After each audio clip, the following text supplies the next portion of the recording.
Hello. Nice to see you. Having a beer. This isn't one of mine. Oh, that's an old glass. It's not a John Smith's, honestly. It is, in fact, one of these Dunkels, which is an Aldi dark lager, 4.4% from supposedly the Hop Foundry. I have no idea who the Hop Foundry are. Excuse me, I've got an itchy nose. And this is really nice. I'm really enjoying this. Obviously, it's this Oktoberfest sort of beer season in shops, your Lidls and your Aldis, and this is Aldi's Dunkel. They also have a Helles, that's rather nice as well, but the missus went to the shop earlier and she said, do you want anything? And I was like, if we go to Aldi, I wouldn't mind one of those Dunkels. So she brought me 8. Yay! She's a keeper. This is going to be a bit of a long, possibly winded chat sort of thing. The Sunday thing. This is Saturday. Normally I'm at work today, but events have happened, and so I'm not at work today. And I'll get on to that in a bit. Behind me here, this tube running up there and into that over there, to the star sign, is my beer. That's my Citra Vacant. I've done it as... Have I done it as... No. I've tried as much to do it as a proper vacant gesture, but using Citra. Other than... I know, it's always an other than. Pardon me. The last... How do I explain it? So, quite a few of the times I've done it recently, and the vacant gesture type, I say recently, in the past, I've been using the hops all in the whirlpool. I haven't done... Because Harry has the 3-day dry hop and a 5-day dry hop, and then, obviously, back off, move it into the fermenter, off the fermenter, off the hops, etc. Now, I'd been putting it all in whirlpool just because I was trying to avoid as much as possible opening the I don't know, you can't really see that, can I? Can I tilt it down a bit? I'll tilt it there, just a bit. Rather than opening the top of here, I didn't want to do too much because I'm trying to avoid as much chances of oxidation as possible. So I hadn't been doing that, so I'd just been doing that into the whirlpool, and then plus I'm a bit lazy as well. However, this time I have done it whilst it's been active. I did I brewed this on the Monday, the Monday of the funeral, on... Trying to think, I think it was... So Thursday morning I did the first, and I did the next. Yesterday, actually. I know I should have left it an extra day, but I did it yesterday because I just needed to get it done. And so that is now it's going to get a diacetyl rest. Sort of lifted up to 22 degrees, a diacetyl rest for a day or so, then it's going to get the cold crash next. That's coming. So I should have a beer by next weekend, at least. Next weekend, probably. When I get time, we're talking maybe Wednesday, when I get the chance to do anything with it. Saturday now, so 1, 2, 3, 4, yeah, that'll work. Wednesday afternoon I may get it done and have a few on Wednesday evening. So, it's a Saturday, I'm not at work. Why? Well, what has happened is my youngest son, Thomas, you might have seen him, he's been in an odd video here and there. He started to wet the bed. So we tried to limit his water and liquid intake from 6 o'clock to when he went to bed at 8. So I used to stop it. And we started to notice he was sneaking off to drink water from from the tap, which didn't seem right. And then we also noticed he was drinking a hell of a lot of liquid, a hell of a lot, and going to the toilet a lot, which set off alarm bells straight away. And so on Tuesday, we eventually got an appointment. I mean, I know there's the GP surgery these days, you have to ring on the day to try and get an appointment that day. It's such a lottery. So we rang, took a couple of days to get the appointment, but we finally got an appointment, but not with the GP, with the practice nurse, and she did the test for diabetes on him, and immediately she rang through to our nearest major hospital, which is in Scarborough, which is about 20 miles away from where I live in Whitby, and said, can you take him through to there? And so my wife drove him over to there, and immediately that was it. He was there for until last night. Until last night he was there. Last night being Friday night. He's got type 1 diabetes, and it's come as a bit of a shock, really. Well, it didn't come as much of a shock. The shock is in how the NHS and the hospital, how important they felt it, that they kept him in all this nearly for they were talking he was going to be staying there until after the weekend, so nearly a week they were on about keeping him in.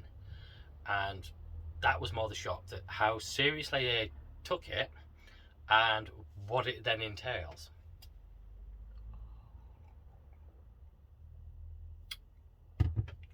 Now, I like most people, I had a little bit more knowledge, I suppose, than some, because I know people that have children with type 1 diabetes. I knew there was 2 types of diabetes. There's the one the media put out there, which is if you have a shitty lifestyle, you eat crap, you don't look after yourself, you don't eat properly, you don't exercise, and basically you become obese or whatever, you are likely to get diabetes. And if you then sort of go on a healthy diet and exercise, excuse me, not a bad beer, getting the Graham pressing approval there. Right. If you do that, you can then turn it around and sort of cure yourself from diabetes. That is type 2. Type 1 diabetes is a very different kettle of fish. The cause is pretty much unknown.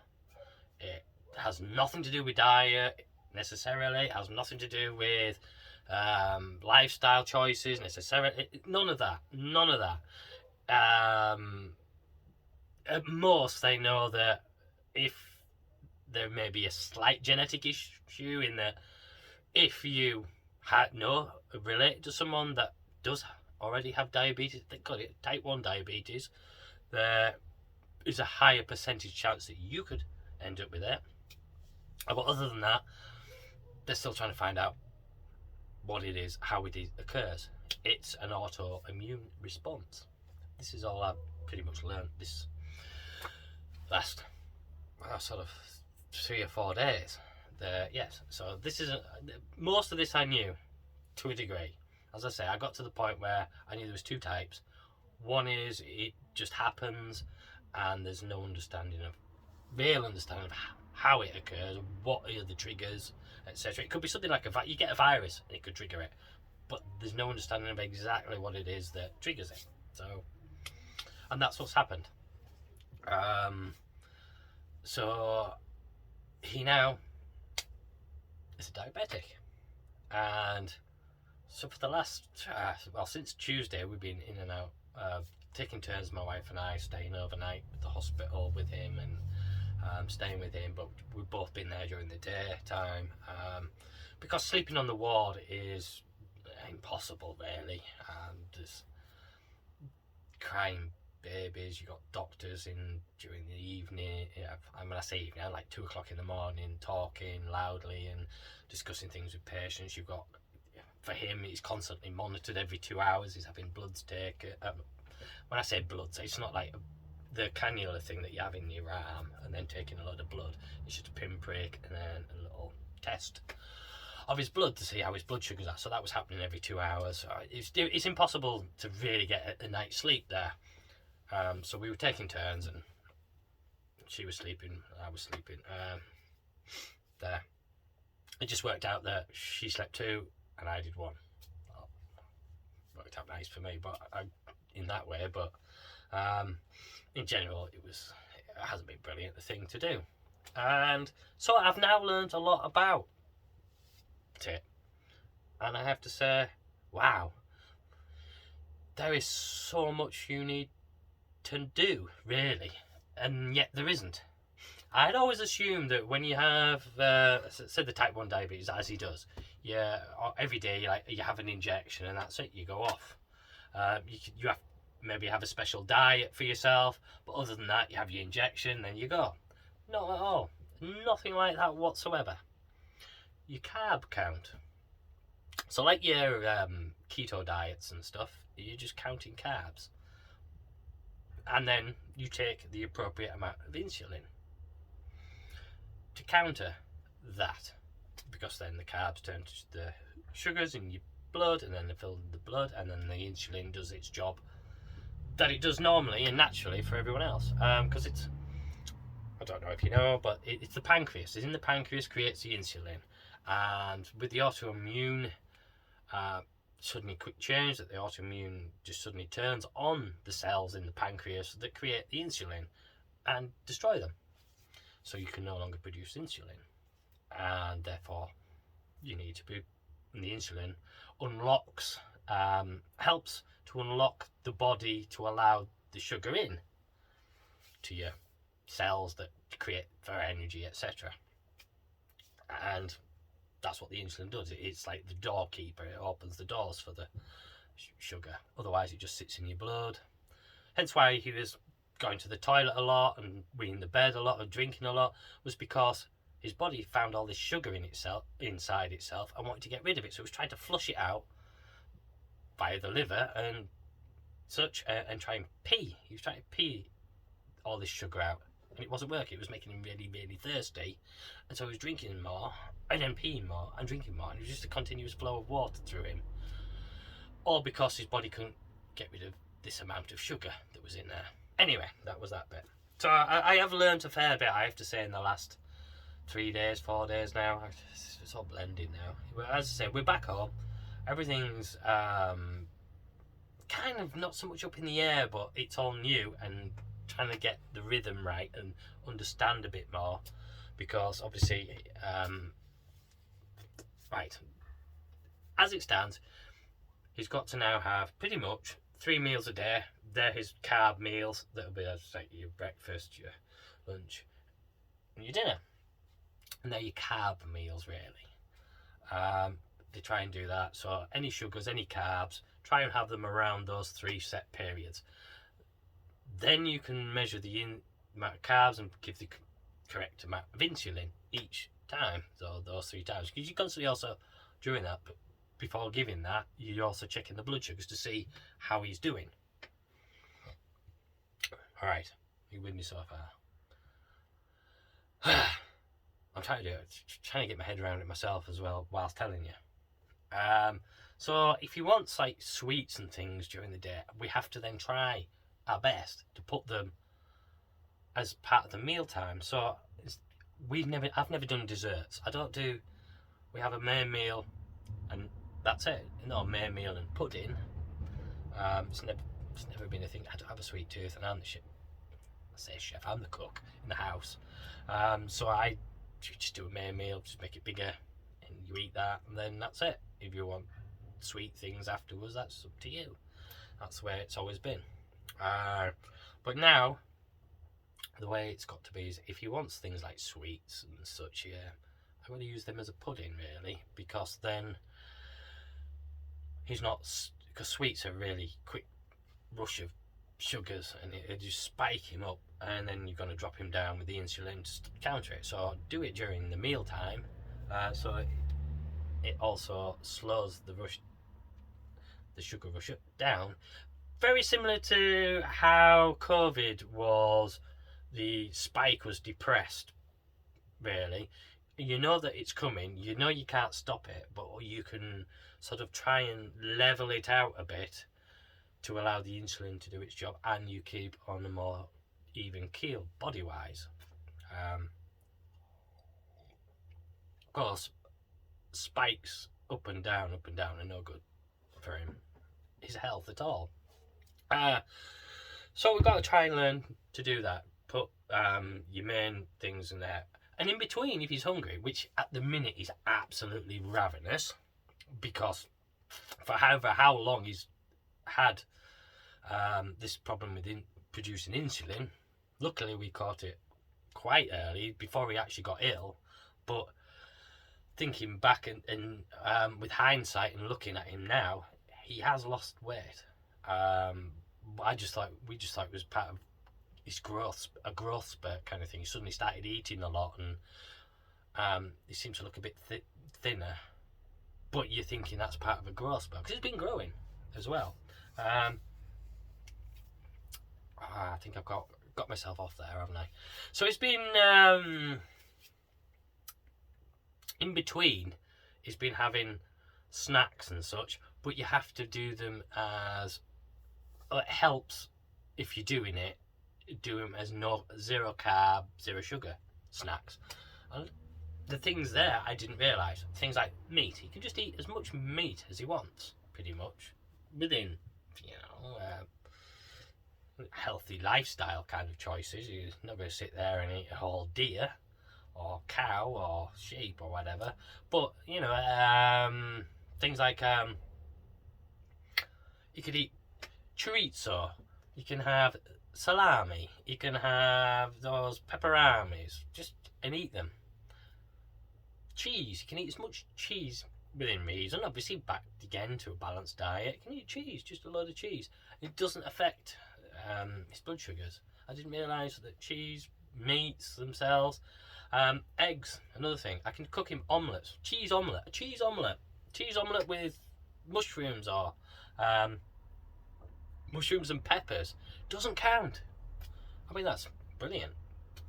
And so he can eat things like that in between, which he needs to do at the minute, because, as I say, his body, he's been eating his own body basically to consume his own body, almost like a diet, because his sugars are not getting into his bloodstream to provide him with the energy. Oh, it's getting in the bloodstream, sorry. It's not getting into his cells to provide the energy for the cells, the muscles, etc., to do things. So he's been eating his own body from the inside, so to speak. Which, whilst doing so, you say, oh great, that's brilliant, that'd be great for a diet. There are diets that do that. But the problem with them is they also produce what they call ketones, which are just toxins. And that's the bit that makes you really ill. Those are the bits that can really cause problems. Not just now, but also later in life. So if you're doing like a keto diet, which is based on not eating carbs and letting your body eat itself pretty much, you will produce these toxins. And if you're not careful, you can get very poorly from it. So there we go. That is where I am today. Just coming to terms with it, trying to get our heads around it and deal with it. So I haven't been at work doing the escape rooms yesterday and today, because we're still trying to get around it. I know, yeah, I'm sat home having a beer, and that's one thing, but I'm also here taking bloods, keeping an eye on him, making sure that I'm measuring all his food and doing his food right as best I can, which is all any parent can do, isn't it? It just comes as a big it comes as a shock in a way. In the detail, it's all in the detail that comes as a shock, but you just get on with that. and learn about it. So it was just nice to have just to say about it to you. Hence why I haven't replied to any of the messages I received on my last video. I apologise for that, but I have been a little bit preoccupied. Thank you for the messages. It's nice to be wanted, and nice to have people say nice to see you back. It's great, thank you. I will try and now keep this going a bit more, and I'll try not to go too much into the diabetes stuff if I can. There may be updates here and there, just to let you know how Thomas is doing. I mean, he's doing fine with it. He's brilliant. He's there with when we have to take his a blood sample. You do a prick on his, like, either his thumb or the side of his finger, whichever. You have to keep changing. He's like a pincushion, poor little lad. So yeah, you take a blood sample and you use a machine with a little. It's almost like a litmus test, really, and it tells you your blood sugars. And he's great with that. He loves that. He's there going, look, I'll do the squeezing of the thing. Look, I'll squeeze loads of blood there. Are you ready? Can I do the scooping? And he's there doing with the machine and that and taking the blood. He's really into that. He's ready when it's like, right, we've got to do the insulin now. He's there, all right, here, do it here. This leg, do it here. You ready? I'm ready. So he's been brilliant. He's been absolutely brilliant. Luckily, as I say, we caught it as early as we did. So he's not really suffered greatly, but as I say, at the minute he's absolutely starving.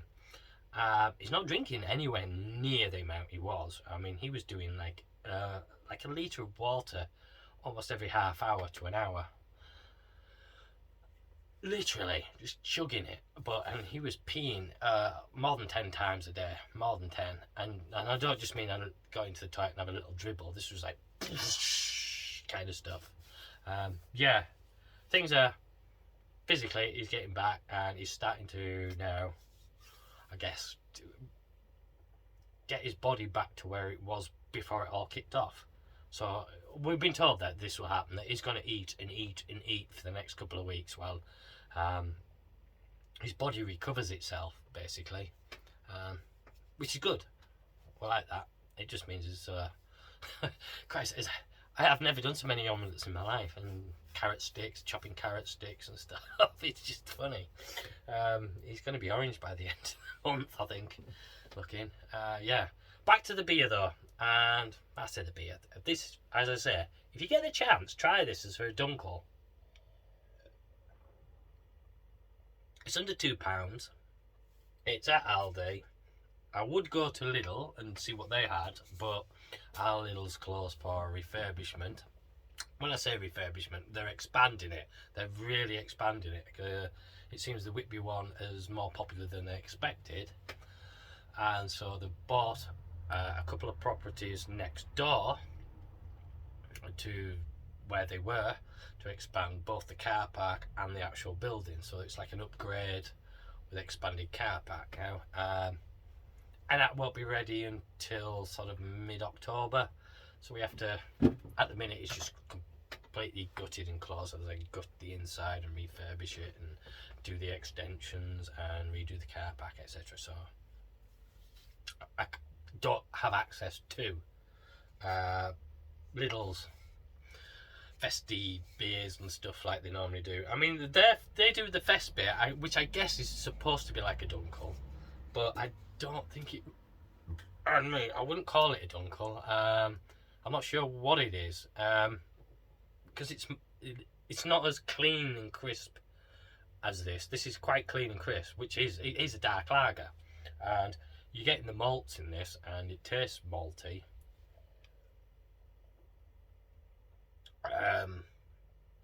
Yeah, it tastes malty, but clean and crisp, and leaves a dry finish in your mouth. It's not sweet. It's very balanced. I don't notice the bitterness, but I don't notice any sweetness either. It's really well balanced, as far as I'm concerned. It's lovely. It's a great dunkel. And to the point where I'm like, I need to brew a dunkel. I really do, because this is wonderful. Thankfully, I've still got a fair few left to drink. Fantasy football. Let's have a chat about fantasy football. So I joined again the sort of BrewTube league with my son. My eldest son is still in there. He's doing well. He's coming up to 18. You know, what date is it today? It's 24th.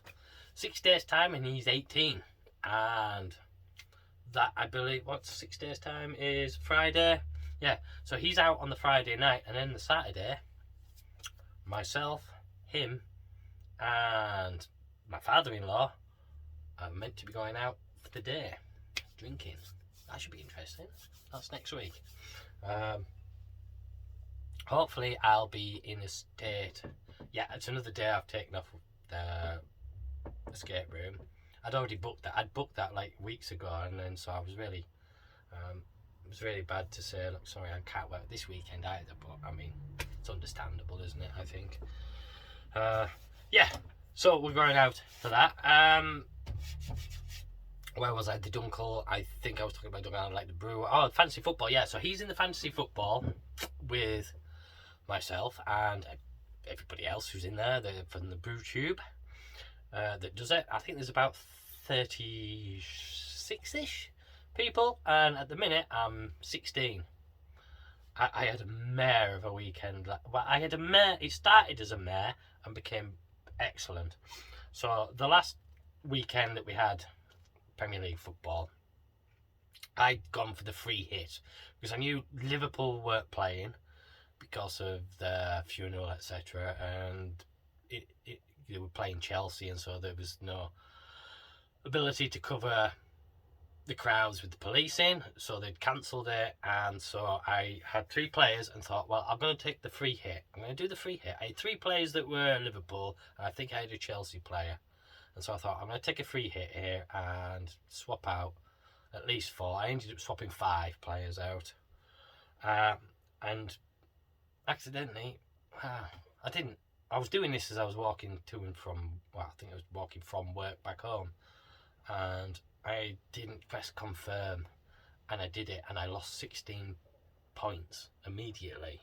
Thinking, because it's 4 points for every player more than the free transfers that you're allowed. I had 1 free transfer, and then so the other 4 was 4 points each. So I lost 16 points before I'd even started the weekend, and I was like, oh my god.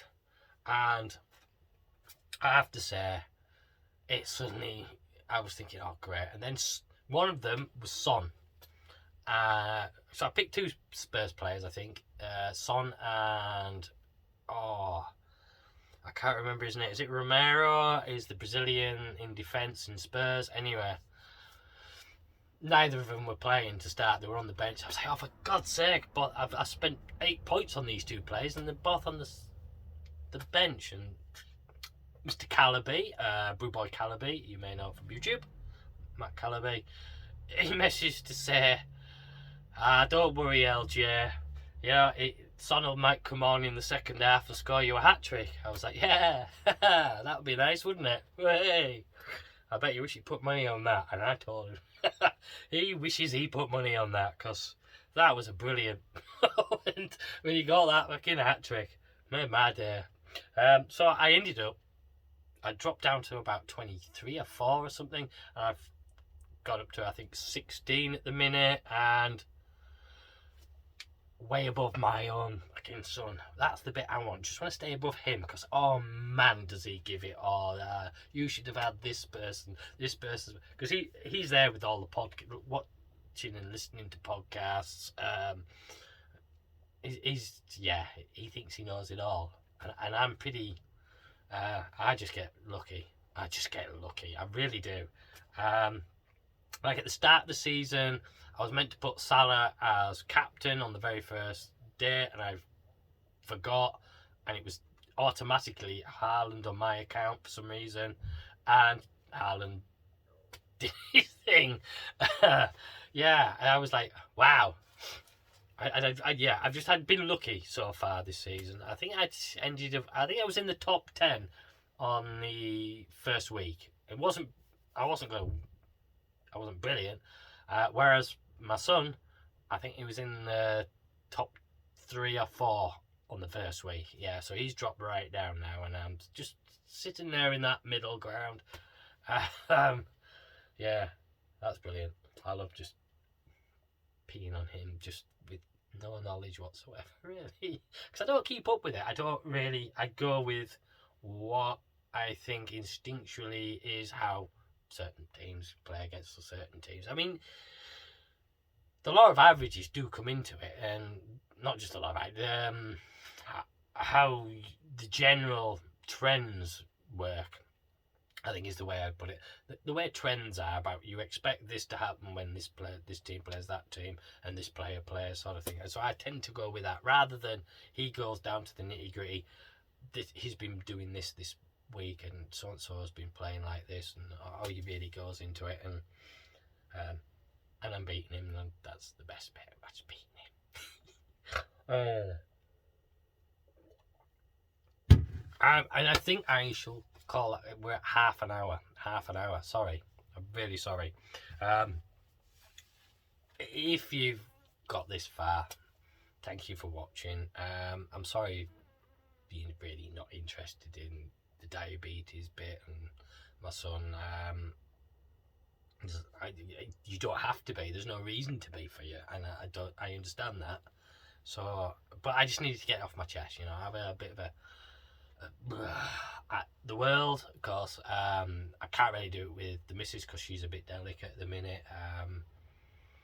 1 minute she's perfectly fine, next minute she's blubbing over someone's shoulder that she barely knows, kind of thing. She's like that at the minute, so I don't want to.